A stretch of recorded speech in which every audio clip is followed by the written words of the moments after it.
downtown area of Modesto, next to one of our sponsors, Graffiti Dogs. They help us out on occasion with shows, with concerts. Give them our best love. Buy their cop dog, buy their hot rod dog. Their, what was the other thing? The wolf man. It was a wolf man dog with, I don't know. It was a really big name, but it's really good, and I recommend it. Again, let me. I am Hex. I'm also known as Christopher. What's up? That up there. Hey, yo, check us out on Facebook. Check out on Instagram, Twitch, YouTube, wherever we are. So it is our very first episode of HexHeart Podcast, and I've got my special guest that I've been dying to get on here since the first time we tried doing this and failing. I've got Lunchbox, aka Dave Ussery of the Losers, and we are bringing him out now. 1, 2, 3. What's up, boss? Can you see me loud and clear? Good evening. I can hear you just fine, brother. How you doing? Hey, I'm doing good. So, I'm really excited to have you on my show, because there's a lot of stuff I want to ask you about. You have a lot of history inside of Modesto, inside of Central Valley. You're actually a part of the Nothing But Losers crew, which is a really badass local metal band. Tell me about that. Well, first of all, man, thank you for having me. I'm happy to be here. Secondly, by you saying I have a lot of history, I guess what you really mean is I'm kind of old. No way am I insulting you, bro. Nothing But Losers was formed back in it's a mythical thing. JoJo will tell you 02, 03, they were around as a garage band long before I even knew who they were. I met JoJo, Ricky, and their original drummer, Eddie, back in 2004. And just as I was starting to get my first drum project, Suicide Hands, off the ground. And, I've just watched these guys go from being that band that everybody walked out on, nobody really wanted to see, to being that story of grit and perseverance and, just improving over time, and member changes, lineup changes, appearance changes, educating themselves musically, working on their skills, and all that kind of culminated in 2015 when Aaron, the drummer, said he was going to go on tour with his other band. I had just left the band I was currently in and still had a little bit of an itch, so I volunteered to substitute in while Aaron was on tour. And from there, they just decided that they liked the role I came up with for a hype man and an additional percussionist, to kind of nothing more than to fill the time when Aaron and I were trading sets. A lot of our practice involved me getting used to playing the set. So Aaron would play the first half, I'd play the second half. Some nights we'd do it the opposite. And one day I just happened to go grab a spare percussion kit and decided to mess around with it. And JoJo, the singer, told me, "Hey man, you guys are onto something, need some work, but we got an idea here." That year we celebrated our second Modesto Area Music Award win, and they told me I was being kept. I didn't have a choice in the matter. I was sticking around. You can't leave. Pretty much. Pretty much, awesome, man. That's awesome. So actually, following up with that, if I'm not mistaken, you guys are actually Modesto Area Music Award winners. Is that true? Also, 3 times. 3 times. Wow, we got ourselves some badasses here. That is actually honestly like really cool. You're how close are you in the music scene, if you don't mind me asking? What do you mean by that? Well, in the scene, you are, well, a way we like to think about the scene is like a community, like where we know everyone as a family or as a connection. Pretty much how a lot of Juggalos say it the same way, is that a lot of it is family oriented. And the question I have is, not really if you can name any, but what bands are you connected to in the music scene? Fuck, man. You might as well ask how many nerve endings I've got. I like to think I'm connected to everybody, man. If anybody knows me, they know I've always had a big sense of community, family, friendship. I'm a very positive person. I'm very big on teamwork and working together. I do believe in competition in an honest and friendly way. Not in a, these guys are, my rival band. Like, no, it's more about if my friends are going, if, for example, I always use this example because they're elite. When Stig Murder would take the stage before us and knock their set out of the park, I would take it as my obligation to take that crowd and whip them into a further frenzy. Stig Murder already got them excited. Now it's my job to take it up a notch. Too many times you see bands take the stage and rip it up, and then the band following them doesn't try to take it up a notch. They don't try to build off of what another band was nice enough to help them do. They take it as, oh, well, that crowd's probably tired. Well, no, like I see it the opposite. That crowd's prime. That crowd's warmed up. So to circle back to your question, man, you name it, Bad Mortis, Stig Murder, Haunted by Day. I drum for Manic as a rapper. Suburban Paranoia from out in the Bay Area. I've got ties with Skin Lab. I've got ties with Immortal from up in Ukiah. I've, the boys in Cursed, Hellheart and those guys, you name it, man. Like I'm all about everybody because I'm all about everybody succeeding and being better. So if I'm not connected with you and you see this podcast, man, feel free to look me up. Right. Where can we connect to you if you don't mind me asking? Easiest places to find me, I'm either on Instagram at the Almighty Lunchbox. You can find my band, Nothing But Losers, on all social media platforms. Nothing But Losers on Facebook, Nothing But Losers on Instagram, and Nothing But Loser, that is no S, on Twitter. You can find all my band stuff on Spotify, iTunes, Google Music, Amazon Music, YouTube. And then I do a little show called Talking Shop with the Boss in the Box alongside Brandon Blacker of Suburban Paranoia. And we actually go live Monday nights at 8 p.m. live on Facebook at Talking Shop with the Boss in the Box. Also, same name on YouTube, same name on Instagram. It's shop_talking on Twitter. But, you can find me through any of those platforms. And like I said, feel free to reach out. When I was actually viewing a couple of your shows, what I really liked was the one with Skin Lab in it. I actually wasn't aware that guy was one of the originals for Exodus and Metallica and Megadeth, and it was actually really refreshing to hear something other than the big four, the big five, someone I haven't heard of, and you guys interviewed, and that was actually pretty cool. You actually mentioned Manic, and I'm actually, if I'm not mistaken, you all are under the tags of Juggalos. What is it like to be labeled that? And have you had connections to Killer J of ICP? No, the best affiliation I've ever gotten as far as Violent J was to open up for Insane Clown Posse back in 2018. Beyond that, no, I mean, I've been a Juggalo for 22, 23 years. It's, my biggest thing is I was a nerdy white boy in a small farm town. So their music really resonated with me. They weren't the most talented rappers. They weren't the most talented musicians at all, but what they were the best at was promotion. And so I read Violent J's Behind the Paint book as a Bible of promotion, of perseverance, of, never quitting and always trying to do things your way. And so, I mean, I wear it as a badge of pride. Not every Juggalo, just like not every metalhead, just like not every anything, are the greatest of people or the smartest of people. But for the most part, once again, just like damn near everything else that you label in a music scene or an entertainment scene, they're just hardworking people out there with a message to spread to everybody else. Take everything with a grain of salt, essentially what you mean when it comes to everyone's individuality.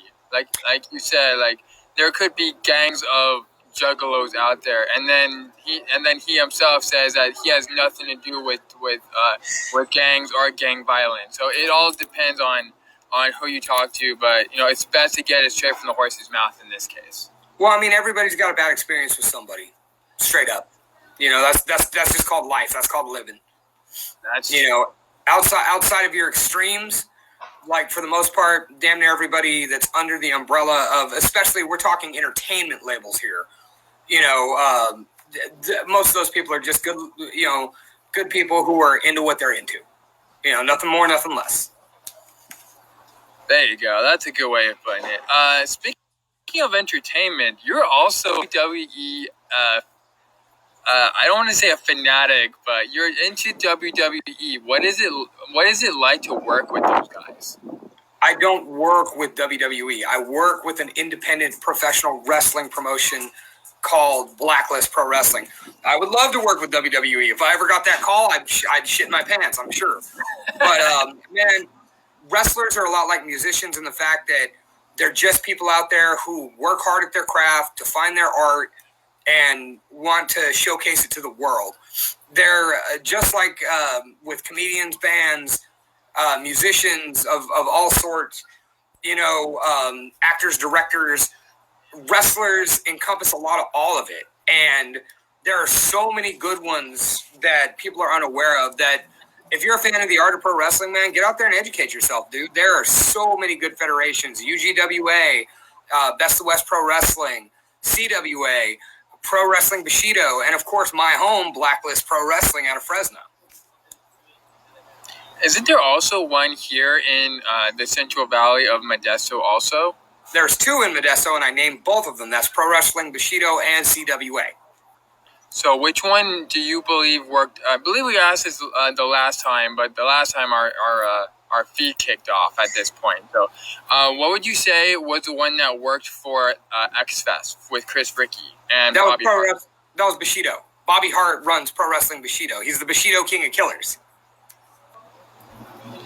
That's actually really insane because they actually have, don't they have those at like anime conventions also? I seem to remember they had a ring over here over by the Modesto Center Plaza also. That was probably Bushido again. Chris Ricky has always had a tight relationship with Bobby Hart. Bobby Hart used to be one of the managers at the Fat Cat. So I mean, yeah, that was probably Bushido. I know they've done X-Fest, Lucky Fest, the Summoning, you name it, all those festivals. That's usually Bushido down there. And they've got some good talent. And what's really cool about independent wrestling is they pull talent from all over the place. You've got talent coming from Blacklist Pro Wrestling, CWA, some of the guys from Hood Slam, some of the guys from SPW up in the Bay Area. Like I said, man, it's wrestling is a very rich part of our entertainment culture here in Northern California. Shit, Southern California, you name it, man. So many good wrestlers, so many good organizations.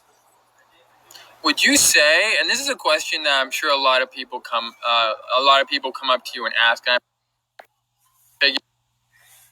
I might as well get, what is it doing and martial arts? I'm sorry, brother, you cut out really hard there. Could you go ahead and repeat that whole question? What is the connection or the difference between action wrestling and martial arts? Well, I mean, the way it goes, professional wrestling and martial arts are two different worlds. Martial arts is, of course, training for hand-to-hand combat, both your body, your mind. It's also training for discipline, fitness, things like that. Whereas professional wrestling is very similar in the training your body and your mind for heavy physical activity. But in the end, your goal is to make everything look as rough as it seems without actually hurting your opponent. So that being said, I know a lot of these wrestlers that do train in martial arts, A, to incorporate it into their game, B, to keep themselves in shape, and C, as one of my favorites, Chris Crody, the Super Beast, says all the time, if you shoot games weak, you're weak. Meaning that a lot of these wrestlers, and you can tell the difference between those that are just athletes and those that have a bit of a fighter gene to them. And those that have a bit of that fighter side, they tend to be your more realistic looking wrestlers. They tend to be the ones that really have you questioning that line. So the correlation, man, I recommend if you're into one, be into the other. Oh, for sure. It connects also to there is a connection between UFC and action wrestling. Isn't that true? Where you get that now is that as far as professional wrestling in the UFC, a lot more of the fighters have started to utilize that promotional game, the shtick, and make it more about entertainment. And as far as the lead up to a fight, they sell you on the fight, which is something that some of the greatest boxers of all time, Muhammad Ali, will tell you that Gorgeous George was one of his, or would have told you that Gorgeous George was one of his biggest sources of inspiration. Floyd Money Mayweather will tell you that The Rock, Ric Flair, are all big sources of inspiration to him because those guys knew how to build a fight. They knew how to get you emotionally invested, where you either wanted to see them win or you wanted to see them get their ass handed to them. And that's something that a lot more fighters, most notoriously the notorious Conor McGregor, have really brought into the fight game. Tito Ortiz was another one who kind of originated that. Don't get me wrong, I love a great fight. I'm a big mixed martial arts fan. I love a great fight between two dudes who respect each other. But in the end, man, sell me something. Make somebody mad. Get everybody kind of riled up against each other. And that's what's going to kind of sell it and make the public open their eyes to it. So you're saying that in a way it's as much a dance as much as it is a performance for wrestling people around, throwing people around. It's more of a dance. We're talking about pro wrestling? Yeah.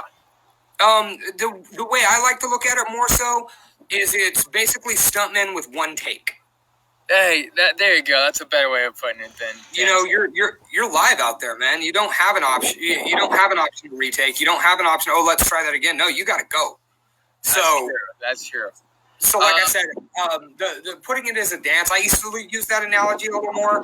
But like I said, more along the lines now, I look at it as you're doing stunts and you have one shot. Oh, wow. That's a lot to think about. I mean, if you think about it, when it comes to a lot of people seeing it at home, they don't get to like see it that way. They often, they see it the way it happens, and this is actually a really good look on it. Very much. Thank you for taking the time for being my guest. Trying to remember if I don't think there's much else that we need to talk about. Is there anything that you have? Are there any questions that you want to ask the people through the site? No, not really, man. Like I said, you guys are welcome to look me up, find me on any of my shows, band. Once again, that's Talking Shop with the Boss of the Box, Nothing But Losers, Blacklist Pro Wrestling. Those are all the places you can find me. And once again, if you're looking for entertainment, look no further than the Central Valley's metal scene, punk scene, wrestling scene, man. Get out there and find your local artists, support them, because guess what? Every band, wrestler, or artist you were ever into is a local at heart. That's where they started, and I want you to go out there and help push them to the stratosphere before you're that guy saying, oh, I saw their flyers. There you go.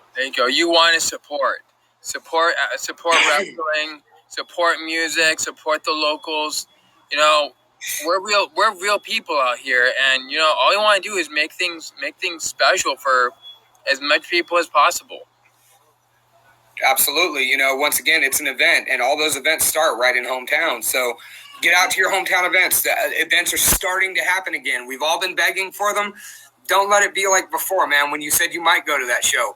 Now, hopefully, after this last year, people realize that those events are precious and they can be taken away from us. They were taken away from us. So now that we've got them back, don't let it happen again. There you go. Don't lose it. Don't lose that. All right. Well, that is Lunchbox, Dave Ussery of Nothing But Losers, a talking shop with the Boston Box, and thank you very much, man. This show was brought to you by Monster Unleash the Beast. and our promoters and our sponsored over here at Graffiti Dogs. Thanks very much, man. And I'll talk to you guys later. Thank you for having me. We make the day.